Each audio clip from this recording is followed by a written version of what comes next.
Did you ever do Bloody Mary in front of the mirror? Man, not as a child.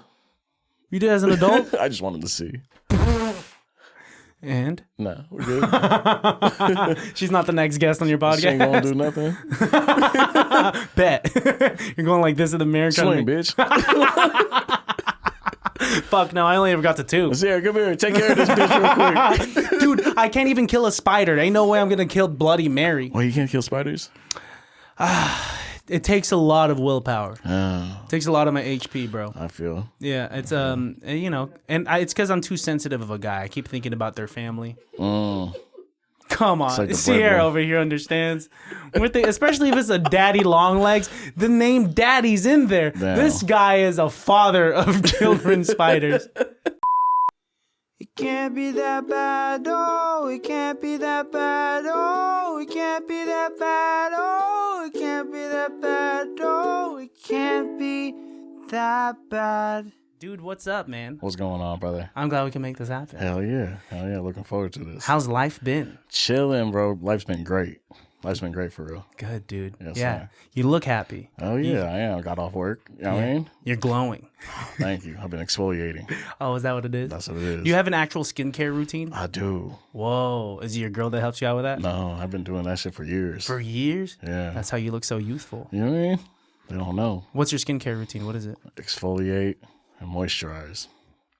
Dude, when I first heard about exfoliating, I didn't believe it. People said I got to take like this rough ass cream or whatever the hell. I got to take 2 rocks and rub it against my forehead. Hey, Filipinos was onto something on that shit. When I was growing up, so like when I was a kid, I was a heavier set kid, and it was to the point where like my skin would darken into creases because that's like a sign of pre-diabetics, right? My entire family thought it was dirt. They thought it was dirt. Yo. And they would take Q-tips, dip that shit in like acetone and just rub the shit out of my neck until it would bleed. Yeah. And then they would be like, I don't think this is dirt. And I'd be like, yeah, I'm pretty sure if blood comes off before dirt does, then it's probably not dirt. Right, so, right. Yeah. Yeah, that happened to me too. My mom would always be like, you got to clean your neck. I'm like, and I would do it. Right, I would hella clean my neck, but it was just like, it wasn't until I started losing weight, like as like a young adult or even just, you know what I mean? Like even as recently, like I was like, oh, you know what? Maybe it was the sugar in my blood, you know what I mean? Dude, I mean, like back in the day, we were just eating whatever. That part. Yeah. That part. Especially growing up in Pittsburgh, dude. Like anyone just like eating.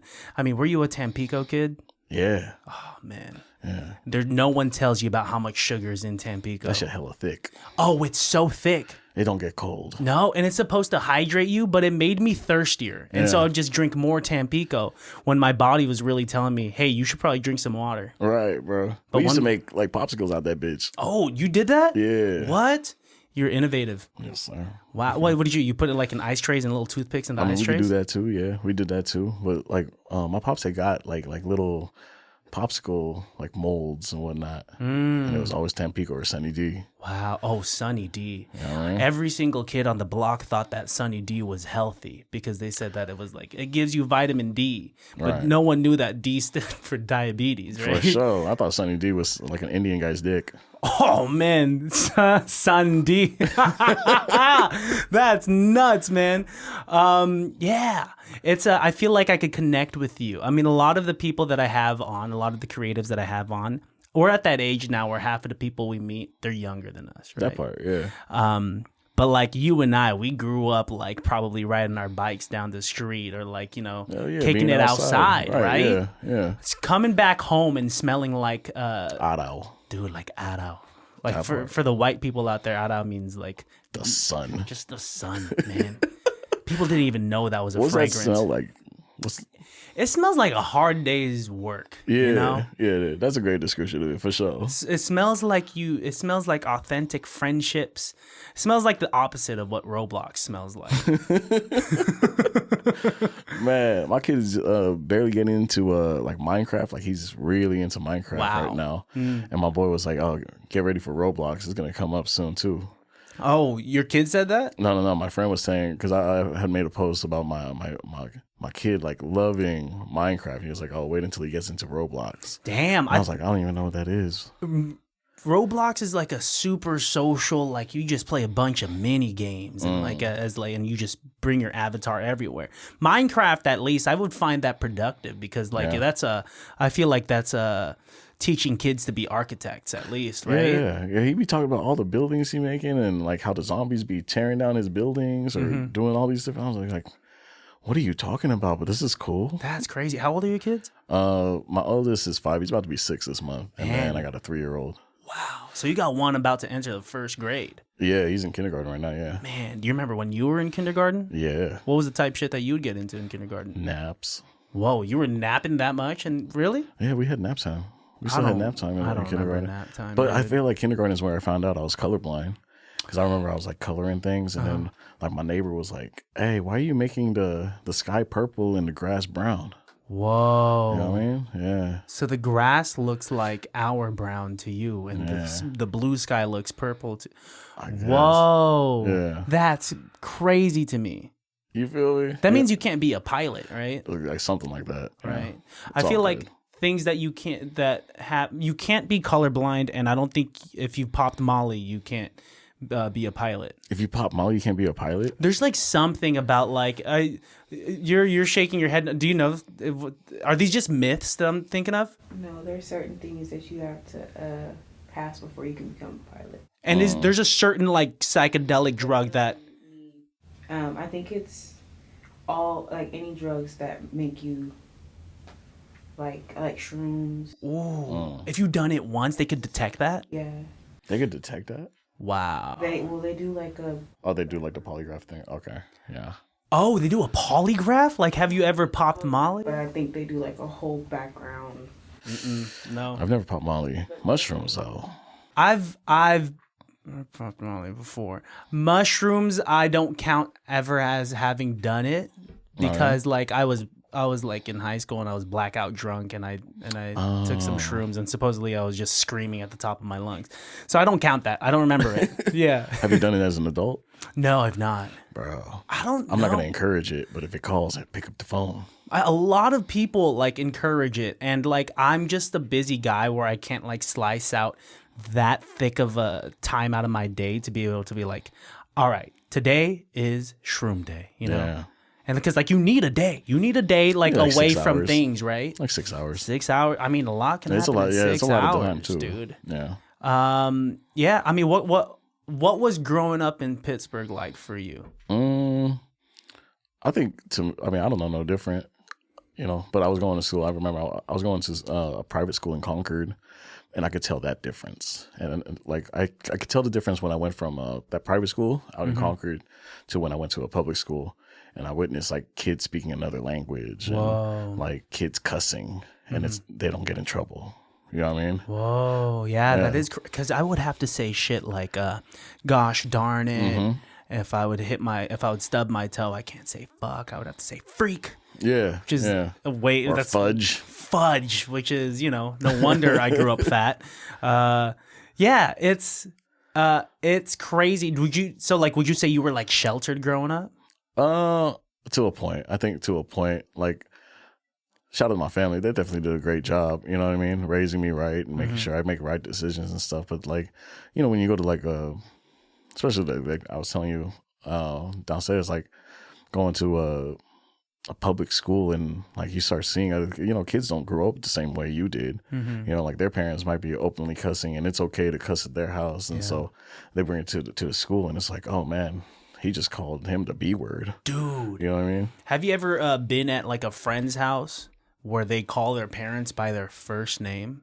Man, no. That, I would rather throw myself down a flight of stairs, That's mainly to think about. Oh man, growing up brown people, like you don't even think about it, right? Right. You refer to adults as tito,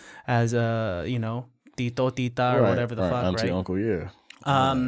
Yeah, dude. Shout out to Pittsburgh. Like a lot of my listeners out there that may not know, like Pittsburgh is deep in my roots. It's where I was born. It's where I was raised. Well, I was born in San Francisco. Grew up in Pittsburgh, but yeah, man. Like I know that's something that you and I connected on. Yeah. And like on so many different levels, we have like a lot of similarities. Like you run the Tycoons Tactics Podcast. Right. Do you get nervous with some of these like higher profile guests? And like, because I'm always curious about that, like to someone else that hosts a podcast that gets very similar guests, and we've both dealt with like guests with like the same pretty people, high tiers. Yes, sir. To a point, yeah. I think not as much now than before. Like I remember last summer I had landed that interview with Nump. And like I grew up listening to Nump. So crazy. You know what I mean? Like I grew up listening to him, and then we locked it in. He was like, "Oh, we're gonna go to this dispensary and do it here." And I remember the morning that we were gonna shoot, I remember like having this thought of like, man, I'm about to interview one of my like childhood like music heroes, especially here in the Bay. Yeah. And being Filipino, like it means more. And I'm like, this is supposed to happen. Like this is supposed to happen. I'm supposed to be like interviewing these people, you know what I mean? Yeah. But like, I still definitely get nervous. Like I had Tieta on the show recently. Nice, yeah, I saw that. Yeah, and Love Russell had pulled up too, and I was like, Malachi pulled up, and I was like, what the hell? Yeah. And they were also on a time limit, so I was trying to be very, very conscious about their time and whatnot. But I think like in the beginning, yeah, I used to be hella nervous, or even like. Keith Pedro was, I think, maybe my third interview for this season. And like, I didn't really understand like the magnitude of like getting him on a podcast at the time either. Cause like I had just stumbled across him and followed him, messaged him, and he responded, you know what I mean? But like now when I think about it, I'm like, damn, I feel like he's like the number 2 like Filipino comedian in the world. Oh yeah, if you're Filipino, like, and if you're on social media at all, you know him. Like, for sure. You know that mustache, you know that set of teeth. You can see it. Yeah, that set of teeth. It's a very. He has like a very cartoonish look, which is perfect for being a comic. It's very, especially like being an ethnicity where we all kind of blend and look alike after a certain period of time, and it's crazy, isn't it? Crazy, like.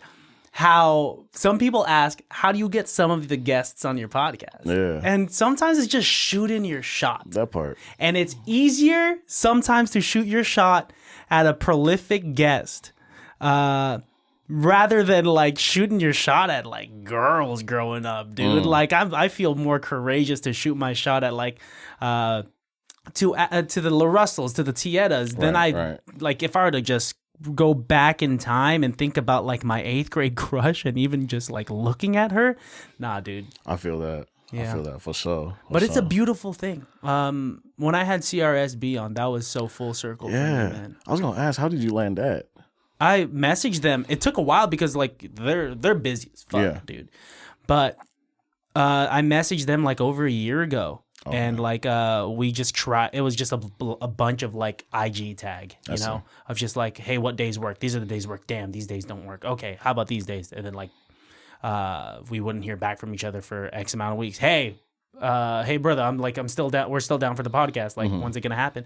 And you don't press these things if you know that it's gonna happen. Like it's you gotta manifest these things. It's so cliche, dude, but there's like I have like my dream list of guests in the back of my mind. Yeah. And I don't press it, you know. If I shot my shot and they don't reply, or if it just doesn't work out, I just gotta believe that it's somehow gonna happen, or it's not happening right now for a reason. Right. You know, because I'm just not there yet. But you know, if I keep believing I'm gonna be there, then I'll get there one day. Who's like your dream guest? Or I'll say like top 5 dream guests to get on the show. Rex Never Ready would be another full circle one for that's me. A good one. Yeah. That's tough, dude. He'll reply to my IG comment, but he won't reply to a message. Man, Rex, answer, bro. Dude, yeah, man. I mean, like he comes and plays in the Bay Area a lot. I mean, top 5 is tough. It's forever rotating. I mean, like there's like this other Filipino comedian. He's an improviser. His name's Eugene Cordero. Okay. If you've ever seen Loki, he's the Filipino guy on Loki. Okay, yeah. And then the other 3, like they're they happen to be Filipino. I'm not trying to like gatekeep our culture or anything like that, but like Gabe Bondoc is there. Yeah. Like a lot of like the YouTube people that I grew up, you know, like AJ Raphael. Yeah, man, and like Timothy De La Ghetto, and then was he Filipino? No, he's not Filipino. But like Chantarangsu, but like the YouTube era type people. Yeah. How about you? Like who's like someone that you think of like Oh man, I would love to just chop it up with this person. First to come to mind is E40 for sure. Damn, You that's feel me? right. Yeah. Yeah, I feel like E40.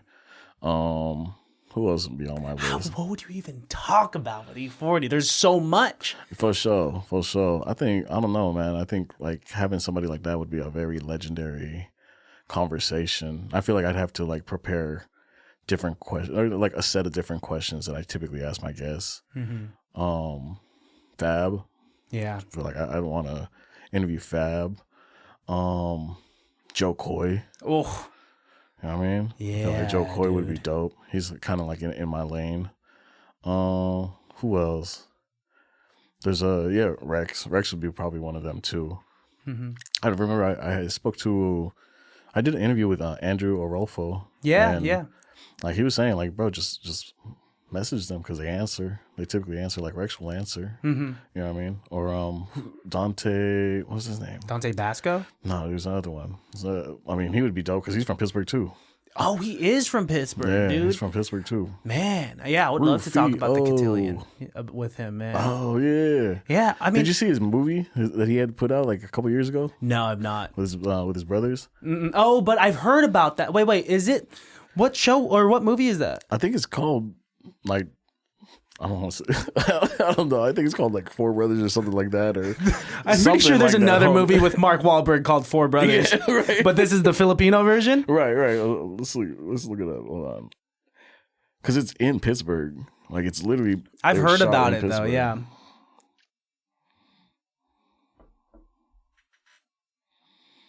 With his brothers and yeah. Because I remember watching it and I was like, bruh.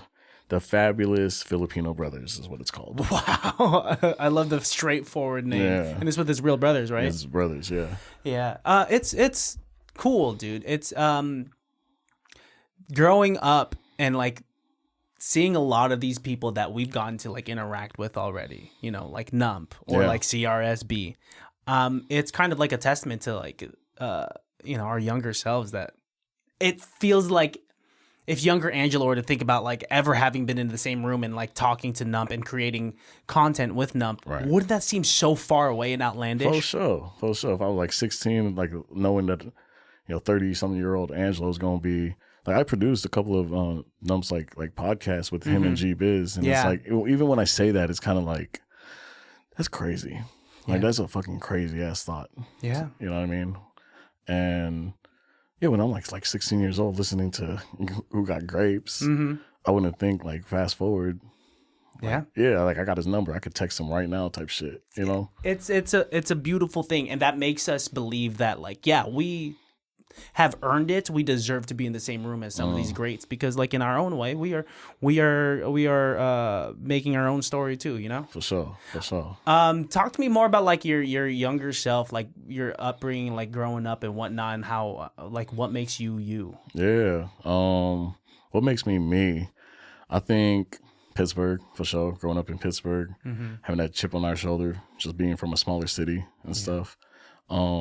I think a big thing that makes me is like when my mom had died and having to really like grow the fuck up and be an adult and step the fuck up. And how old were you when that happened? 17. Damn. She got sick when I was 16, and then she died like not even like I think it was like 9 months later. Wow. Yeah. In what ways do you feel like you had to grow up?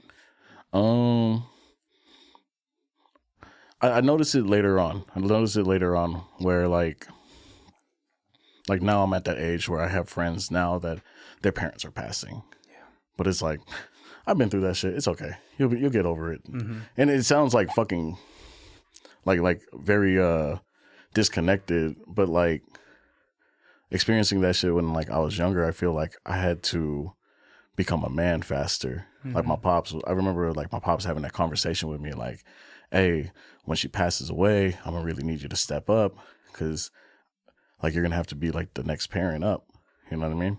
And I remember like really thinking about that, and even like the day that she passed, and my pops had that conversation again with me. It's like, hey, it's time for you to step up, and like really like taking it all in. Like, okay, there's a mortgage payment, and there's car notes, and my siblings still got to get to school, right? And it's like it's not even really about me anymore. Whereas like when I look at my friends or even my cousins during that age, like they were very, I don't want to say the wrong word, but it's like selfish, and you rightfully should be at that age. Going to college, you're trying to figure things out yourself. You're discovering you, right? And I feel like it wasn't until like later on, like recently, that I got that chance to really like dive in and really like do things I wanted to do. Yeah. You know what I mean? And work on things I really wanted to do that I could have done when I was like 17, 18, 19 years old. Yeah. You know what I mean? You didn't get to live a normal childhood like that. Yeah. I mean, I still categorize that as a childhood because I think about when I was 17, 18 and I was getting into some manny stuff that a 17, 18-year-old should be getting into. Right. You know, I'm drinking Four Locos. I'm hopping fences. I know bad examples, dude. No, but that's exactly what it is, bro. Yeah, man. Like I couldn't do that because it was like, I felt like, or at least I felt like I couldn't do that because it was like my siblings is watching me. My pops is depending on me, right? There's actual bills that need to be paid now because the breadwinner died. Yeah. You know what I mean? It's crazy that you had to like grow up so fast because like I feel blessed that I had the opportunity to grow up slow because right now I'm still growing up slow. Yeah. I don't know how I've achieved so many things in my life, you know. Solid foundation, brother. Like I've never heard the word mortgage at 17, 18. Yeah. I heard it 2 years ago when I started paying this goddamn mortgage, you know? Right. And even then I still don't know like how it happens, right? I just happen to live here. I signed a few things and I just happen to live here, you know? Yeah. But that kind of shit like teaches you character. Yeah. It teaches you like it teaches you like the roughest moments in life so that everything else you can appreciate, right? That part. Yeah, that part. And then you being a dad too. Yeah. That's something that I have to still like prepare myself for and look forward to. Oh yeah. Like man. Talk to me about the best parts about like fatherhood. Okay. It's the best part and the worst part. And it's going to sound hella cliche. The best part about being a dad is watching your kids grow up. The worst part about being a dad is watching your kids grow up. Ooh. Damn. Like, that's that double-edged sword. Yeah. And like I was just like thinking about it like today, and like, you know, like on your phone it shows you like pictures from like 4 years ago, 5 years ago, and I look at my son and I'm like, man, he was barely like talking and now he's like having conversations with me about Minecraft and like this, that, the other. His mom had texted me like he got perfect attendance this last month and he had like a little reward and whatnot. And even just the fact like he's turning 6 this month, I'm like, that's crazy because I remember when I was 6. Yeah. You know, and I'm like wondering like is he going to remember this or, you know, like. I think memories start forming or start becoming solidified when you're like 5-ish, 6-ish. I feel like my first memory was like when I was 4 years old. So like, I think it's happening, dude. For sure. Yeah. 6 years old. That's crazy. Right. Yeah. It's you're right. It's both a beautiful thing, but then you like look at this kid. It's just kind of like how fast time goes. Yeah. You know, 6 years ago, like I was 25 years old, right? You were like 27, I'm assuming, right? Yeah. Fuck, goes by like this. Super fast, brother. Mm-hmm. Yeah. And that's what our parents were thinking about us when we were growing up. Man. Dude. And that's another thing I'd be like really struggling with, is that thought of like how much I love my kid. Because me and my pops, like we had a falling out, especially after my mom had died. Mm-hmm. And like, I really struggle with that thought of like how much I love my kid. I don't think my pops love me the same. Ooh. You know what I mean? Ooh. Like I really don't think my pops love me the same as I love my kid. Mm-hmm. Like I could never do the things my pops did. I could never let him down type shit. You know what I mean? And sometimes those moments have to happen so that you could be a better parent. You know, the goal is to always become better as a generation. Right? Yeah. It's like sometimes we have to recognize the faults in our parents' parenting. That part, yeah. Whether they did it on purpose or an accident or like, you know, just like a lack of care and whatnot. But regardless, if it happens so that we could witness it happen it to us in a first person perspective, so that like our next generation doesn't have to go through those hardships. Right. You know, for like if and when I have my kids, I don't ever want them to feel any of the pain or remorse that I went through. I have zero control if they go through new hurdles that I did not bestow upon them. Yeah. But I know the spots where I didn't feel loved. I know the spots where I didn't feel recognized. Right. And I want to give them that love and recognition, when they come out. Hell yeah, brother. And I think too, they're just like, I don't know, man. Like when you have a baby, like you're already motivated, bro. Like you're already motivated. You're already driven. Like right now, even more when you have a kid. Like now, it's like it's not you anymore, right? Like nothing. Like you are last on your priorities list. You are put last, and now it's like your kids' needs. What do they need? Like I don't know. Like you're just more driven. I feel like you become more driven about just becoming a better person. And even like growing up, bro, I had like an anger issue. I still do, right? I still have my temper and whatnot. But like ever since like having a kid, like I be really trying to check that shit, because I be remembering like times my pops was angry and he's kicking chairs and he's yelling, and like I don't want to be like that. You know what I mean? Like I don't want to be like that at all. I think something I heard is that we are not our thoughts; we are the awareness of our thoughts. Yeah. So it's okay to feel those moments of heightened emotion, Yeah. It's what do we do about it? How do we control it, right? That's what makes us human. Yeah. It's tough, dude. And even in our 30s, bro, we're still learning. For sure. Fuck, dude. Hell yeah. I was talking to this mom at my work, at my job. She had just had her second kid, and I was asking her like how it's been, and like what are some things that you picked up from like motherhood. And she said like, what's crazy is that I'm looking at this child and they're learning everything from me, and I'm learning everything from them. Yeah. They think that we know it all, but no, I know I'm doing this whole thing for the first time with you at the same time. Yeah. Which is, I don't know, it's crazy, dude. For sure. I could barely, I forget to hydrate myself. How am I going to remember to take care of my kid? Right. Yeah. Oh, yeah. What kind of things were you into growing up? I think depending on the ages, it always changed. Like I remember when I was like younger, my cousin had got me into wrestling. Nice, like right? WWF wrestling. Yeah, WCW, WWF. Fuck, you know dude, what I mean? that is how you found friends on the playground. For sure. Who could I suplex in a jump house? Right, and even just like going. I remember being at my cousin's house at, and his parents only had like a 1-bedroom apartment, but like we'd be wrestling on the bed, and I remember getting kicked in the nuts for the first time. And we're like things like that. Getting kicked in the nuts for the first time it teaches you so many things. It teaches you your mortality. Dude, because sometimes when you're a fucking 4-year-old, 5-year-old boy and you're getting all these scabs and like falling off your bike and shit, you're like, I can take over the world. But the minute you get kicked in the nuts, yeah, and you're like, man, why does it hurt? And how long is it gonna hurt for? That part, you know, I just feel that. Like I don't have like congratulations to you two. I'm like you're gonna go through birth very soon.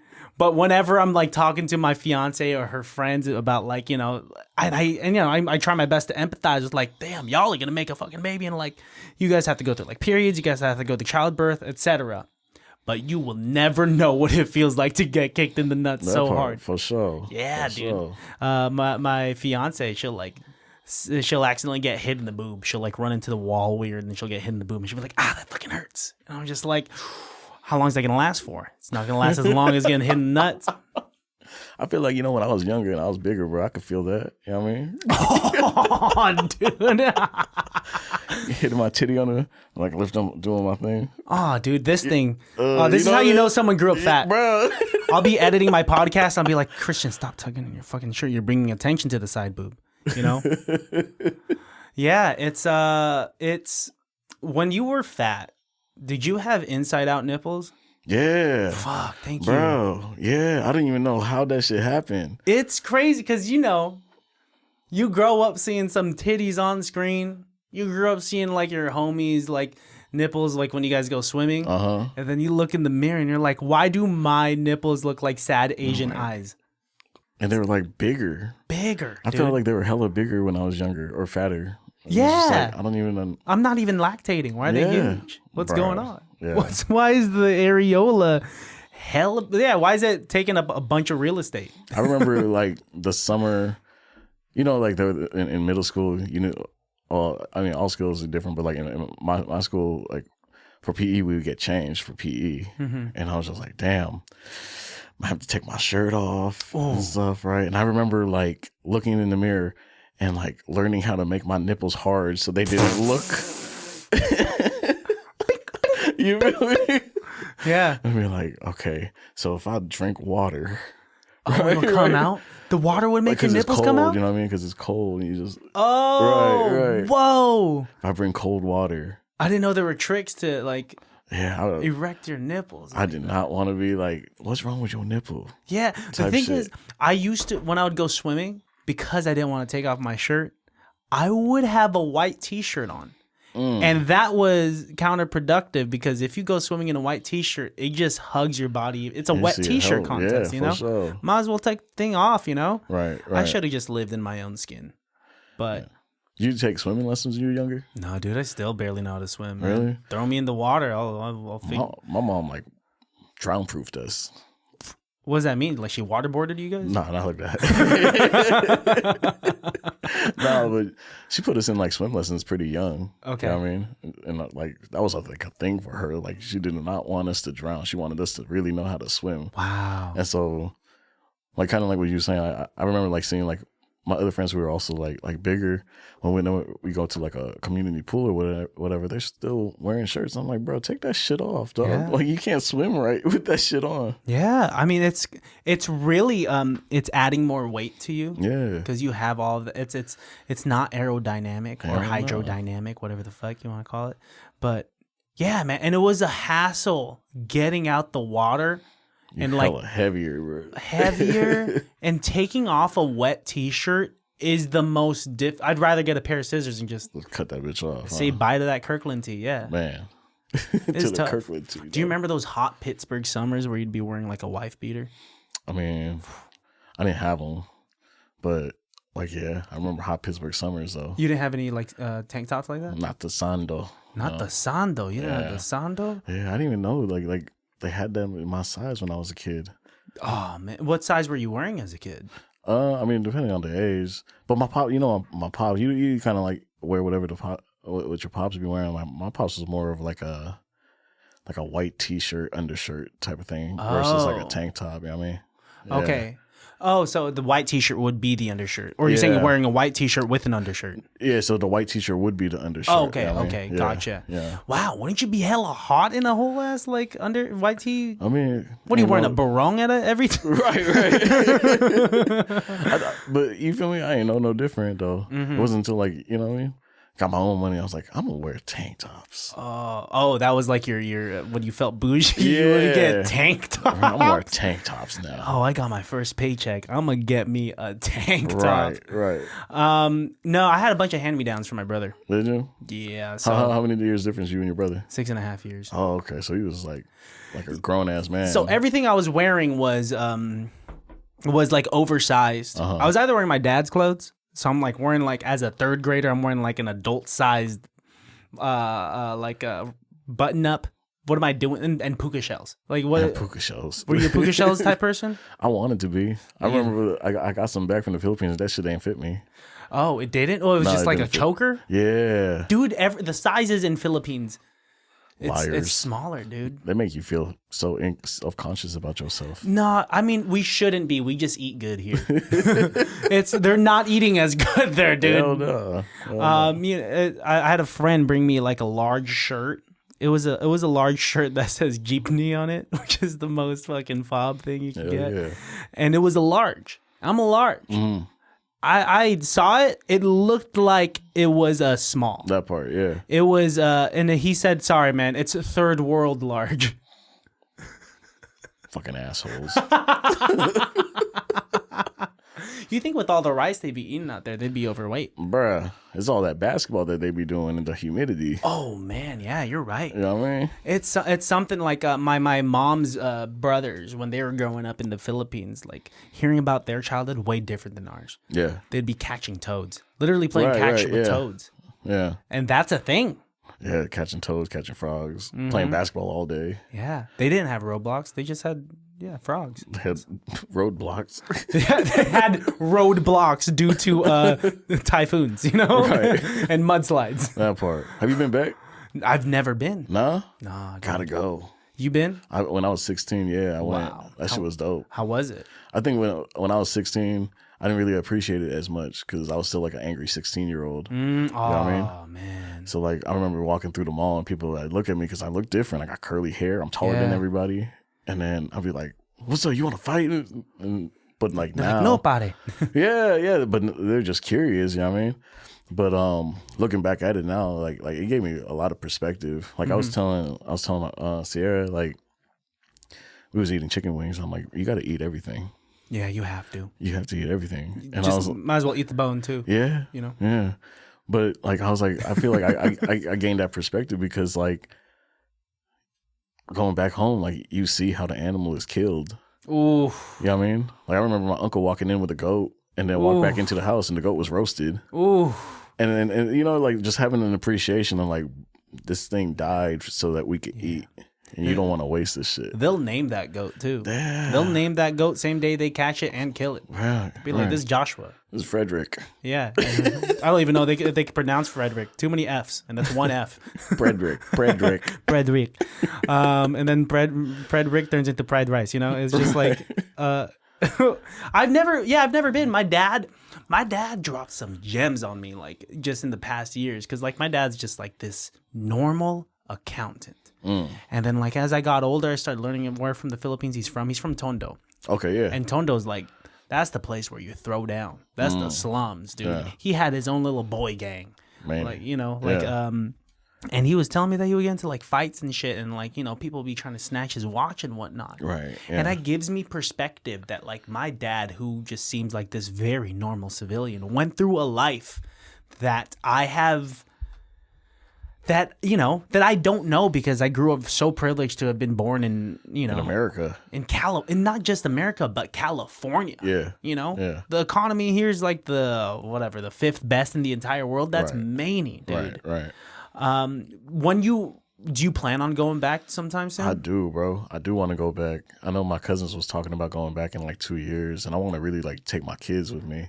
Yeah. You know what I mean? It's just money, too. Yeah. And you got to take like 10 planes, 3 boats. Right. Especially if you deeper in, yeah, for sure. Yeah, dude. Yeah. Like where my mom's from. She's from Pangasinan. So it's like a province a little bit more north of Manila. But that, to me, maybe it was, I don't know. It might have been, I remember taking a bus from Manila to the province, and that took 6 hours. Wow. And a 6-hour bus ride. yeah, in a foreign country with just me and my sister. Mm-hmm. Yeah. And how was that? That was dope. I mean, I guess that's like great bonding time. Right, yeah. And the province, I hear scary things about the province. It's lightweight kind of scary because it's hella dark out there. I mean, yeah. I mean, where are you gonna put a lamppost like in between the two trees? You know, like there's so many trees out there, and you know, it's the province, right? For sure. It's like my parents like would just tell me all this folklore about the aswang thing, man. They would tell me about a lady that.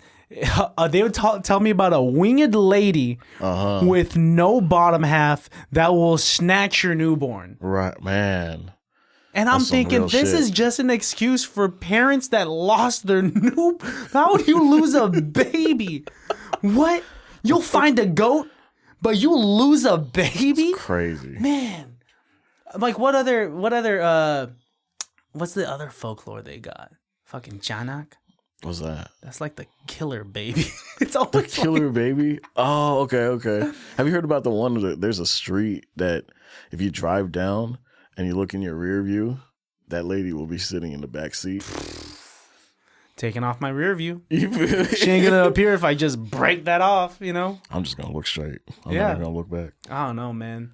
It's I've heard some like ghost stories. Like one of my best friends says that like his mom like visited the Philippines or some shit, and she was like driving down the road with like her brother or something. I'm like butchering this, but like she just saw as they're driving down like through the province at night on the side of the road, she saw like a kid with a sign with her brother's name on it. That's mania. What the hell? I don't know. Do you think ghosts exist? Yeah. They have to. For sure. Right? Yeah. Why do white people always fuck with Ouija boards? I don't know. That's why I don't fuck with that shit. Fuck, dude. They fuck with charcuterie boards and Ouija boards. Charcuterie boards and Ouija boards. Charcuterie boards, Ouija boards, and their W-2s. Why are they? They're so good at filing their taxes without using H&R Block. Yeah, it's like anyone that like says that's bored on a Friday night with their homeboys and wants to bring home like a Ouija board from Toys R Us, get out of town. Hell no. Hell no. Why? Yeah. I was taught in church, don't fuck with that shit because that opens up portals to different things. Not about it, dude. Yeah, nah. Did you ever do Bloody Mary in front of the mirror? Man, not as a child. You did as an adult? I just wanted to see. And? Nah, we're good. She's not the next guest on your podcast. She ain't gonna do nothing. Bet. You're going like this in the mirror. Swing, bitch. Fuck no, I only ever got to 2. Sarah, come here. Take care of this bitch real quick. Dude, I can't even kill a spider. Ain't no way I'm gonna kill Bloody Mary. Well, you can't kill spiders? It takes a lot of willpower. Oh, It takes a lot of my HP, bro. I feel. Yeah, it's you know, and it's because I'm too sensitive of a guy. I keep thinking about their family. Come on, like the Sierra breadwinner. over here understands. Especially if it's a daddy long legs, the name daddy's in there. Damn. This guy is a father of children spiders.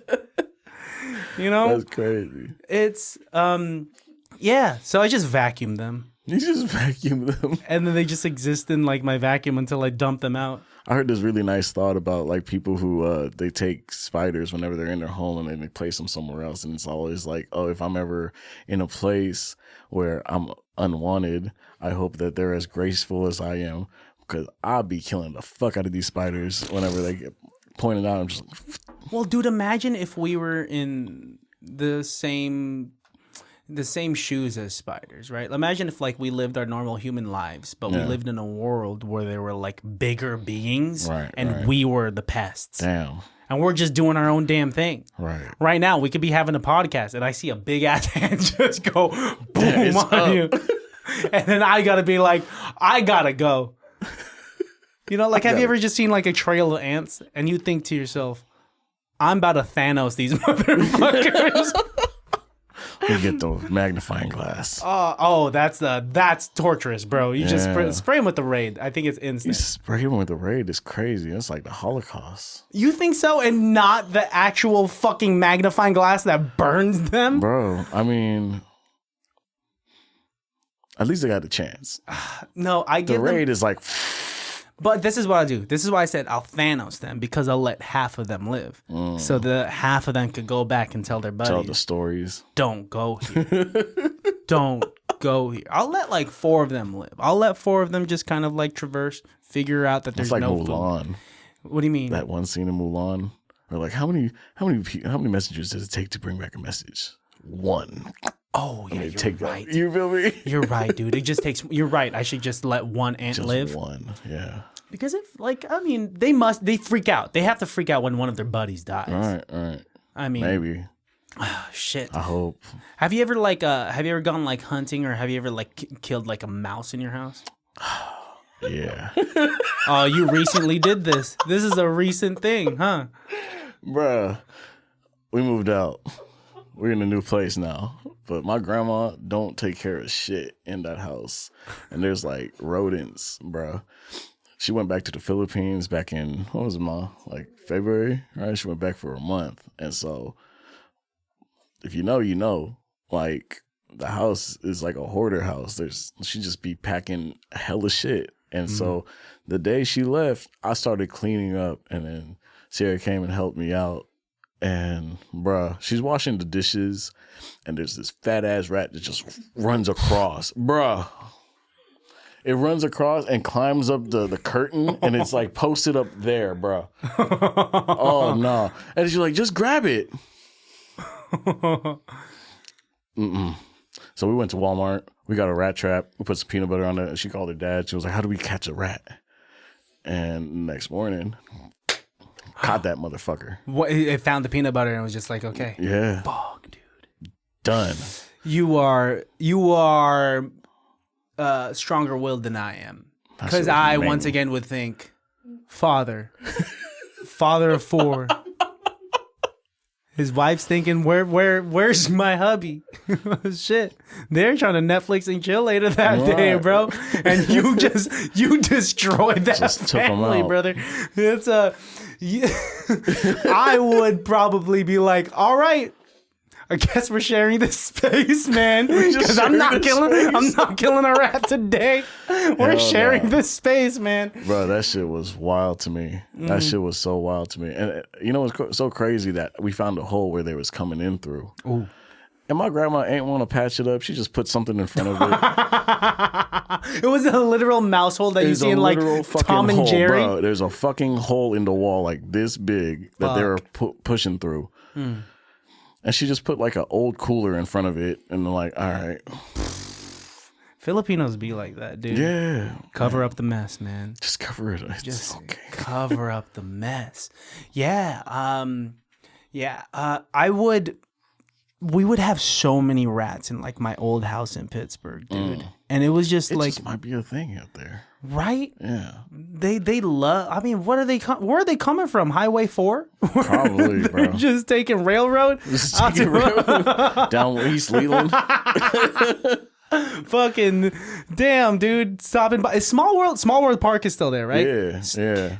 Can you tell the listeners what Small World Park is? Small World Park is this, it's like a little amusement park for little kids, and they got a crawfish pond that you can catch crawfish from. That was the selling point. Yeah. Disneyland does not have a crawfish pond. You can't catch crawfish in Disneyland. There's admission for Small World Park, yeah? I think so, but it's really like little. It's like $2 or $3 or something like that. Well, how do they make their money? That's what I'd be wondering too. And when you get the crawfish, like you let it go? As far as or do you cook? Is it boiling crab? I wouldn't eat it. But a lot of my friends would keep that shit as pets. No, what are you going to do with a pet crawfish? Feed it. Feed it what? Whatever crawfish eat. Fuck, dude. God, man. Now Practice catching it. Now you got crawfish and rats in your home. Right. What you going to do? You know, when I was little, I remember, because Brentwood and Oakley wasn't what it is today, right? Like, it was still like very much like farm, and there was some developments. I remember being a little kid going out towards Brentwood, and we was fishing for crawfish, bro. Like, I don't know who it was. It was this Filipino family. I don't even know if we're related to them. Maybe, right? But they had taught us, like, you got grab fishing line, chicken livers, and you toss it down the stream. Is that what it was? Chicken livers? Yeah. We're destroying a bigger animal. Yeah. To catch smaller animals. That part. With the liver. The chicken. And then we just pull it in. I remember. Pull it in. And with those crawfish, you would let them back out or what? No, you put them in a bucket. I remember coming home with buckets of crawfish, bro. And they all died? What happened? No, we would cook them. Oh, so you did eat these ones? Yeah. But these are like in the wild. You know what I mean? Like there's a stream that we would go to. Small World Park's not the wild. Not Small World Park. I don't think I think it's just a pond, bro. I would not. Are you telling me that at Small World Park, when they built it, they were like, okay, we got to set aside some revenue to get some crawfish into this pond. So they were artificially placed there. I feel like they did, bro. I feel like they be planning that bitch. Fuck, dude. That's crazy to me. It's also in a weird location. But an amusement park. Why do they build amusement parks in some hood areas? Yeah, bro. Like the apartments right there is literally fucking the hood. Yeah. They're just like, hey, you want to get your car bipped and take your kids out for some crawfish? Yes. Both, please. Both would love to catch some crawfish and see my window smashed. Right. But then Six Flags Discovery Kingdom is down the street from the Crest. That part, yeah. It's just like, hey, do you want a funnel cake and some bullet holes in your SUV? Come see us on Magazine Street. Yeah, man. Yeah, man. Do you think you can survive in the wild? I'd like to think that, but probably not. Oh, man, I've been watching a lot of like survival videos and stuff. Like if I had to like make a rucksack or something like that, and like had to camp out. So it's a nice thought, but probably not. What do you think? What do you think would take you out in the wild? A bear. Oh, ooh. Maybe the cold. Oh, it's weather or the bear. Right. You would have to kill the bear for the bear pelt to survive in the cold. Man, you imagine trying to kill a bear though? That's a nice thought. Nah, dude, if I can't kill a spider, I'm just gonna look at the bear. I'm gonna look at the bear. I'm gonna be like, "How do you want me? How do you want me?" Just go ahead. Just take whatever you want. I'll fucking dude. I'll just like, I'll dance for the bear. I'll do anything I'll be the bear's little bitch if I have to, you know. I mean, if I go to jail, I'll die. I won't be anyone's bitch, you know. But a bear, just kill me. Just kill me now. Just kill me now. That's me. Yeah. Animals I wouldn't be able to kill. Have you gone fishing? No. Really? I've never, man. You should go fishing, bro. I feel bad. You out here in Vallejo. There's good fishing out here. People go fishing at in Benicia. Yeah. People go fishing in Vallejo. There's the marina in Vallejo. Right, there's the marina in Benicia. Yep. A lot of places. But I'd probably do it for sport. I mean, if you're fishing, are you like cooking the fish? If it's a keeper, yeah. Ooh. What dictates a keeper versus a non-keeper? It depends on the fish, but like for example, I think a striper you got to be like 18 inches. I've never actually caught one, but somebody gifted me. You're talking about this shit like you've done it before. Oh, you're taling about the 18. I thought like the 18. Yeah, I've gone fishing. I thought you were telling me like you should go fishing and I'll join you. No. But I went on on a charter boat too for my birthday a couple years ago, and that shit was dope. Like, I don't actually really know the rules. It's all regulated and whatnot, right? With what you can keep. But we was on a charter boat and I caught it's a variation of a rockfish called a sculpin, and I know that. Yeah, from Animal Crossing. Yeah, but I got to keep it, and we cooked it, and that shit was dope. Wow. Yeah. Cleaning the fish? We didn't do that. That's what we paid for the deckhands to do that shit. Oh, I guess so. Yeah, you're right. That's the part that I don't know if I'd be able to do. If I were to be like what looks enticing is the way that like some people back in the day would do it. They go into a stream and like just grab that shit. Just grab that shit. That's how I could befriend a bear. I'd be like, look, I'm resourceful. Yeah. Yeah, I don't know. I feel bad. Like, have you seen like how chickens get killed? Yeah. Like they put them in these like cones, right? Right. And then they cut their throat. Yep. Yeah, do you think like is that the way to do it, or should we keep putting chickens in cockfights? That's a good point. That's something they have in the Philippines, right? Yeah. I had a homeboy tell me like if you go to the Philippines, visit all the normal stuff, go to a cockfight. Yeah, I haven't been to, but allegedly when I had interviewed Finesse JoJo out in Stockton, allegedly I seen a big field of one of his relatives, and they had hella fighting chickens back Allegedly. there. Allegedly. Dude, I mean, like, do these chickens even know what they're getting into? Like, roosters just have pent-up energy. Yeah. They're the one, they got to go to, like, therapy, and they got to go, like, oh, man. I remember my pops even telling me about that shit. Like, how they would train the chickens, like all the different things that they would do. They buy these little boxing gloves, put their on their feet and shit. Oh, yeah, because when on a real like cockfight, they got like blades that they tie onto the. That's nuts to me. Yeah, we're making gladiators out of these cocks. Chickens, you know, it's so nuts. But they would have like little boxing gloves as like prep. To prep, yeah. They would go and like blow cigarette smoke in their face to work on their, you feel me? Being able to the fuck up. No, they wouldn't. Bro, no lie. You're telling and then they would dodge the smoke? Dodge the smoke type shit, bro. And so from them knowing to dodge smoke, they could dodge talons. I don't know. Man. And when I went back, I remember like being on my pop's side, they were still raising like fighting chickens, bro. Fighting cocks out there. And I was like, this is real. And I remember my cousin pulling out one, this is the champion. And I was just like, whoa. Man, Manny Pacquiao. Right. That's the thing. Yeah. We had a pet chicken. It wasn't a fighting rooster, but it was just for laying eggs, bro. And that shit got mauled. That shit got mauled by a raccoon or some shit. Yeah. That's real. And so, like, now I don't think I'd be able to enjoy like a cockfight like that. No, you would be able to just be like, you would be down to like throw some money down on like a certain rooster. I feel like it's only appropriate. Fuck, dude, I'd rather just go gamble in Lake Tahoe, man. I feel like I'd rather watch a roulette. I feel that. But I'm down to like go to UFC. I'm down to see. Have you been to? No, I would love to. It's amazing, bro. You've been to a UFC fight? Yeah, I used to be a trainer at a UFC gym, and so they would give tickets out like what? Fucking candy. Yeah. I would, because I've been interviewing like a few fighters lately. I got to like interview Eddie Apostolo. Oh yeah. I got to interview this guy Terrence Saturn, who just won the flyweight championship for like A1 Combat, and like I'm hoping that he gets picked up by like Dana White for UFC.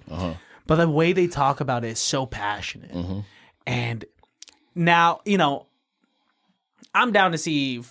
Because when they fuck each other up, they're going to be hopefully okay, right? They will be okay. And there's like art involved in it. Two roosters, they don't know what the fuck they did. Blowing cigarettes, smoking a rooster's face. Put these and be punches like, up, you fucking remember this. You fucking remember this for when you fight another rooster. And when the chicken's fighting, the loser, you pick up the loser and you eat them that night. Oh. I mean, okay, that makes me feel a little better that you're not just like dumping his body. We're putting it's fight for your survival, or else it's either that or you could just get your throat slashed. Man, humans are right. Would you do like how they're working like lab grown meat? Would you do that? No. Ooh, no, fuck, dude. I would not. You don't feel like an ounce of remorse when you see that whole electron pig? No. Oh. I'll go in on that thing, but. I really I've been on this whole thing, especially like since the pandemic. I've been on this whole thing where I want the blood on my hands type shit. Ooh, yeah. You could survive in the wild then. Between you and me, I'll die first, man. Fuck, dude. If we were running from a bear, I'd slow down because I'd be like, he has a better chance. He got a better chance. I'll sacrifice myself. No, not even that, bro. I think it's just more so like think about it in like a sustainable thing. Like I don't think mass producing meat is very sustainable.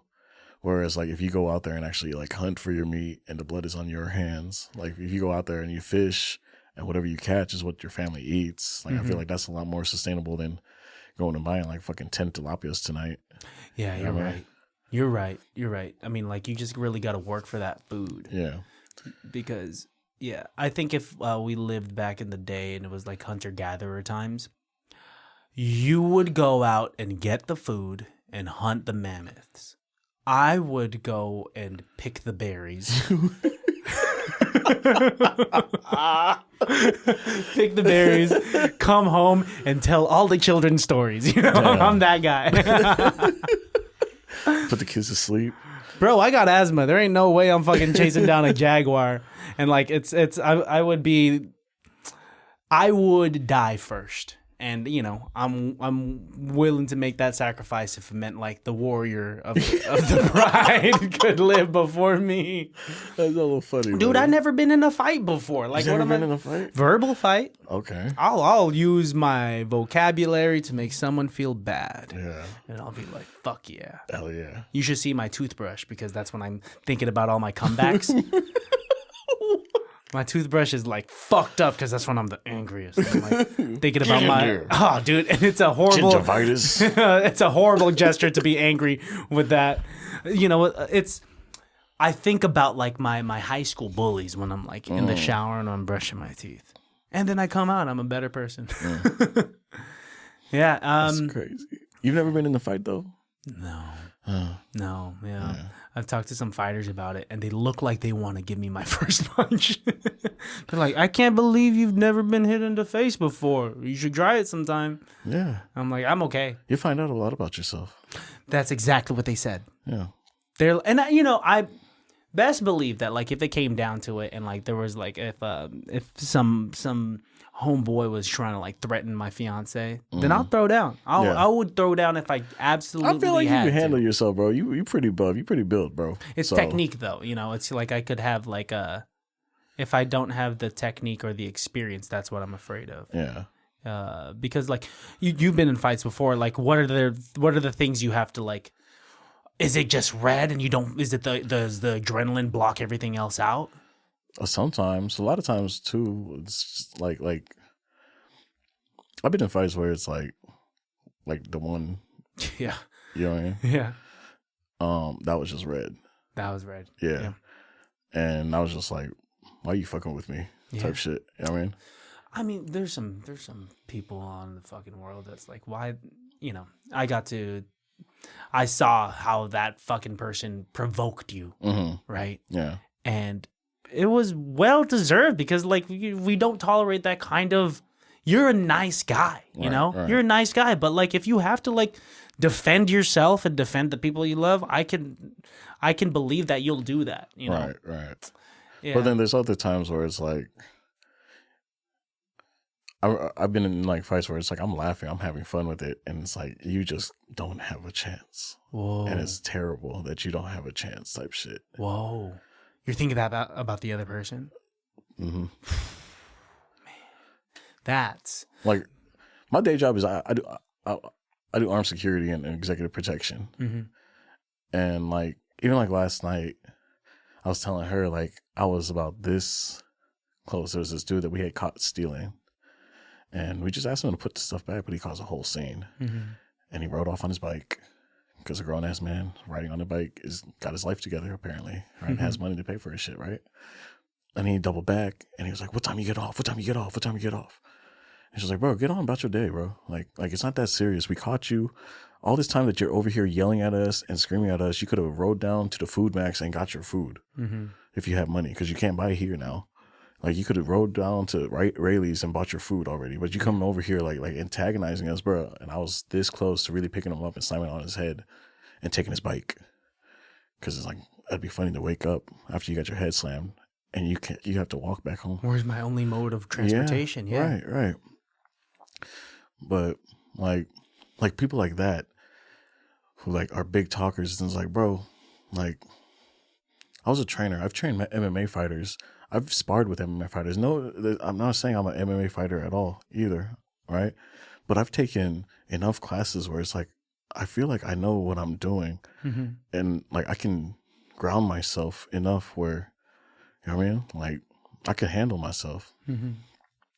And somebody who's just fighting out of anger. Damn. You know what I mean? Like, yeah. The emotion will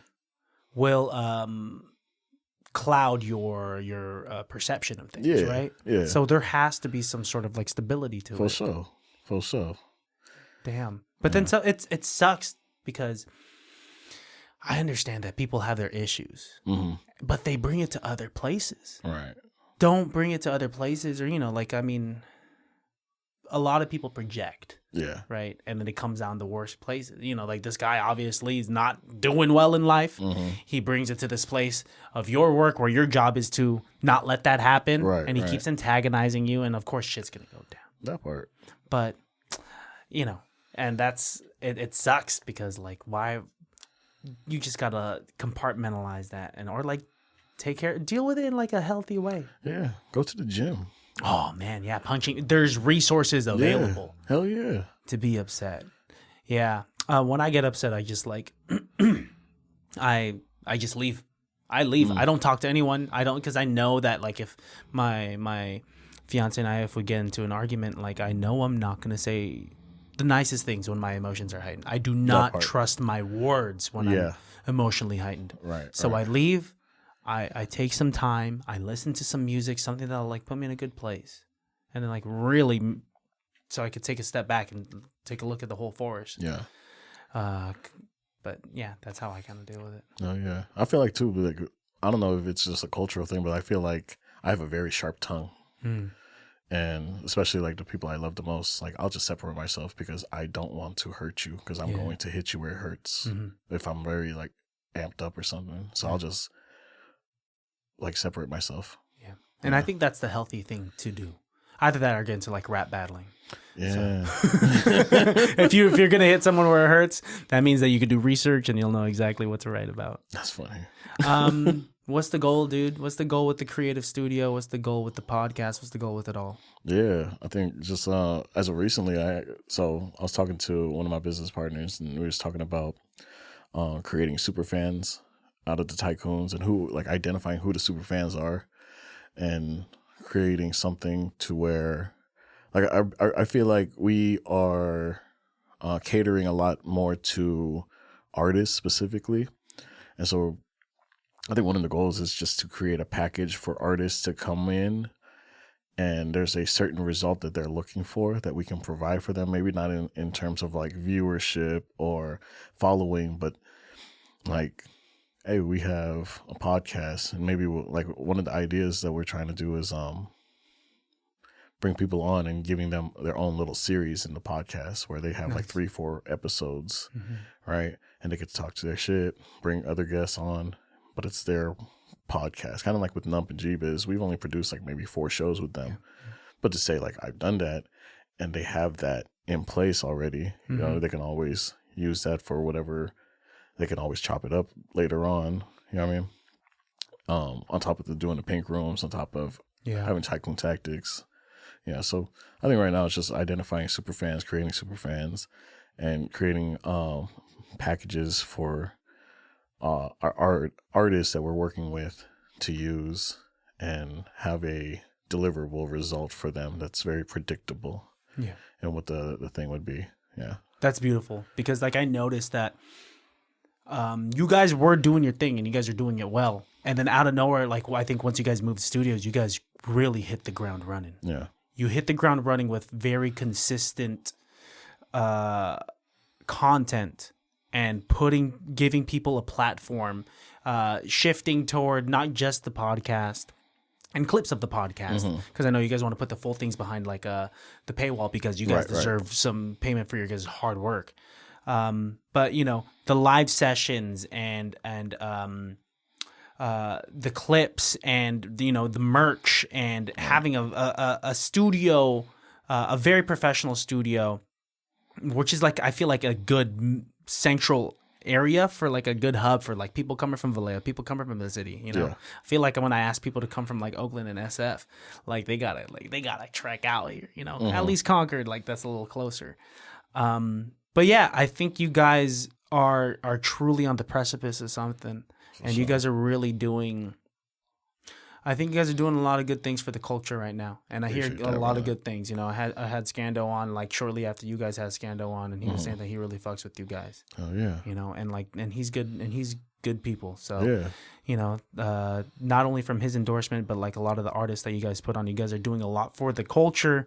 And like I'm proud to be, you know, adjacent to you guys and to be able to connect on you, and like, you know, you and I chop it up and being like, oh shit, this and that, and like giving it props to each other for these accomplishments that some other people that don't do the same shit as us don't recognize.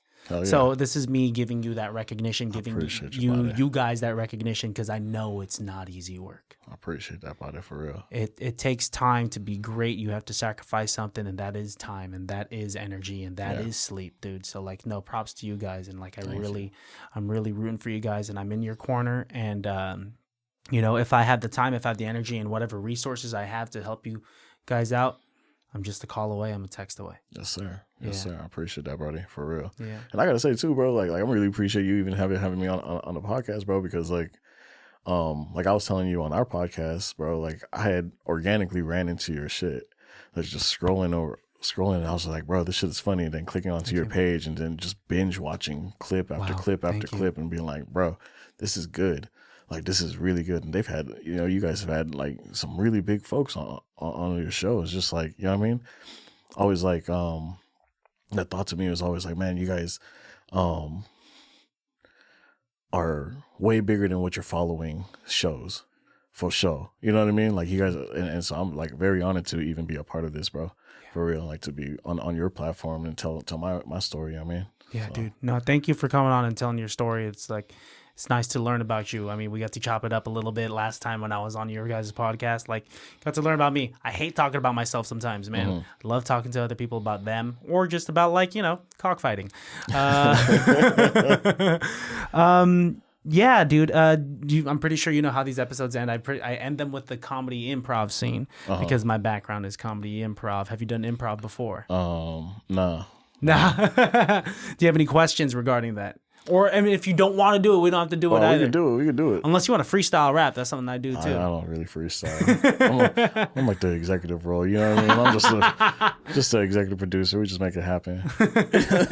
For sure. The thing about these improv scenes is that they could be inspired by anything and everything we talked about today on the podcast. Okay. Or it could be inspired off nothing at all. Do you want to start it or you want me to start it?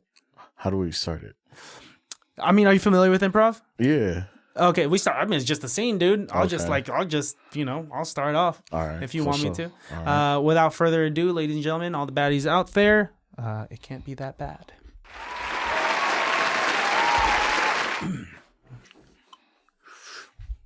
Hey, is that you? I know you. It is me. Your name's Angelo, huh? Sometimes. Sometimes I know. I know who you are. You're the most famous cock coach out there. The most famous. Cock coach. We smoke cigarettes. Yeah. And we blow them in their faces. That's crazy that you do that. You blow in their faces. Why? I blow in their faces. Why do you blow in their faces? To make them. To make them. You know? Yeah, you turn them into like a Mike Tyson or some shit. You know? Michelangelo. Like an artist because they're artists. It's truly art. Okay. Well, I got something for you. Okay. Right now you're in the little leagues. I'll tell you that. But behind the Seafood City, it's the biggest cockfighting international federation around. Are you down? The big cocks. It's the big ones. So how many cocks do you have? I have 5 black cocks. 5 black cocks. Okay, that's good. What are the black cocks' names? Mo.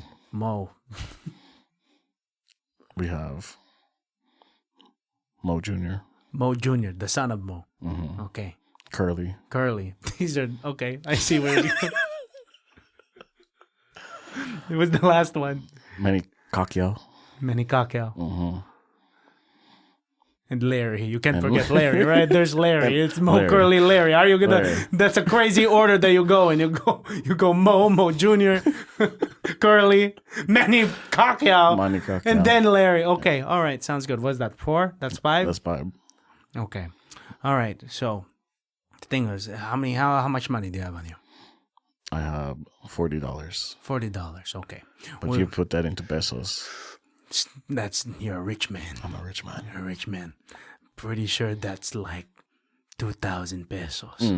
All right, you come inside. Cut to the inside of the back of a Seafood City where there's this venue that's bigger than the Hard Rock Casino in Sacramento. And it's specifically only for cockfights. All right, who are you going to put in today? Manny Pacquiao. All right, sounds good. Come here. Come on, Manny. Look at that. He even looks like Manny Pacquiao. He has a mustache. Big black cock. That's a big black cock right there. Wow. Sounds good. I'll hide my wife. All right. Right now you're going to go up against,